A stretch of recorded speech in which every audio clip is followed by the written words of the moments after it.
Hi everyone, my name is Michaela Duncan, and today I will be discussing the book Think and Grow Rich by Napoleon Hill. I will be going over a summary of the book, key messages, how I can apply what I read in this book to my future career and life, and anecdotes related to principles outlined in this book. Think and Grow Rich was written by Napoleon Hill, who is a contemporary of Dale Carnegie, who was an American writer and lecturer and developer of famous courses in self-improvement, salesmanship, corporate training, public speaking, and interpersonal skills. Basically, this book is about how to become rich in any form, such as money, business, success, relationships, etc. The book is divided into 16 chapters, each chapter providing the essential steps behind getting rich. Hill shows us how to think to become money conscious. However, in order to be successful, he emphasizes the importance of each step and explains how each step is needed to be successful for the next. So, as I was reading, I highlighted key messages made throughout the book. Something that was constantly emphasized was that in order to be successful, you have to imagine yourself successful. If you don't think you will be successful, then you won't. Plain and simple. Set aside time each day to visualize the person you hope to become, and spend time each day doing the things that you need to do to become that person. Another quote that stuck out to me was, "Our only limitations are those we set up in our own minds." In other words, you can do whatever your mind believes you are capable of. So don't let fear and doubt get in the way of being successful. Set a goal, tell yourself you can do it, and believe that you can. However, you have to have a burning desire for whatever it is that you want to achieve. Hill states that nothing is impossible to the person who backs desire with enduring faith. Faith is designed as a state of mind that may be induced or created by affirmation or repeated instructions to the subconscious mind.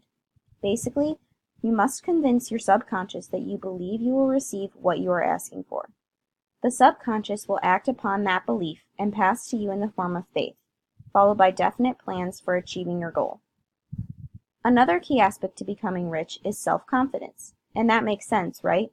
If you're not confident in yourself, how can you expect someone else to have confidence in you? Another step to riches is knowledge. Hill points out the familiar statement, knowledge is power. However, knowledge is only potential power. Knowledge will not attract money unless it is organized and intelligently directed through practical plans of actions to the definite end of the accumulation of money. Following knowledge is the imagination. All fortunes begin with an idea that grew into something bigger because the person who had that idea had a burning desire to make it happen. So, how can I apply this book to my future career? I would say this book relates more to my future on the business side. Reading this book made me think out of the box, beyond the standard jobs one can get as a dietitian. I have always thought about opening my own practice, but have constantly told myself it's not possible. I don't have the business experience, etc. Basically, I have made up almost every excuse for myself as to why this cannot happen. But this book has made me think, okay, so you want to open your own business? Then do it. You can and will be successful. It all starts with not only believing in yourself, but knowing that what you want to achieve will happen. That isn't going to say that it won't take work and a lot of it, but I can do anything that I set my mind to. Application to life kind of goes hand in hand with application to career. The main thing that I took away from this is nothing in life is going to happen for you if you tell yourself you can't do it. For example, I have noticed when lifting weights that I often hold back. I tell myself that I can't lift more because I will fail, but in reality it's that I am scared. Now obviously I'm not talking a crazy unrealistic weight, but something 5 to 10 pounds heavier than what I would normally squat, bench, etc. Deep down I know I can, but I tell myself that I can't. When I tell myself I can't, I fail every time. But this past week, I believed in myself and my ability to increase the weight on my squat. I pictured myself successfully squatting the weight. Next thing I knew, I had successfully squatted the weight that I knew I could all along but was scared to.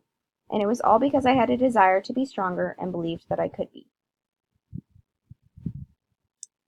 So now some anecdotes related to principles outlined in the book. There were several mentioned. Henry Ford's success was discussed multiple times. When he decided to produce his now famous V8 motor, he had to build an engine with the entire 8 cylinders cast in one block. His engineers told him this design was impossible. He said, "Produce it anyways and stay on the job until you succeed, no matter how much time is required." A year went by and nothing happened. The engineers tried every plan possible. At the end of the year, Ford checked with his engineers, and again they informed him they found no way to carry out his orders. Ford told them to keep trying, and he said to them, quote, "I want it and I will have it." As if it were magic, the secret was discovered and the engine was successfully built. Henry Ford is a success because he had desire for something and did not give up. He knew it would happen. The author also describes successful men such as Abraham Lincoln and Thomas Edison throughout the reading, and how they had a dream, and they had a desire, and they set out and wouldn't let anything stop them from achieving that dream. Overall, I enjoyed reading this book and think the principles outlined will be extremely helpful towards furthering my career. Thank you everyone so much for listening.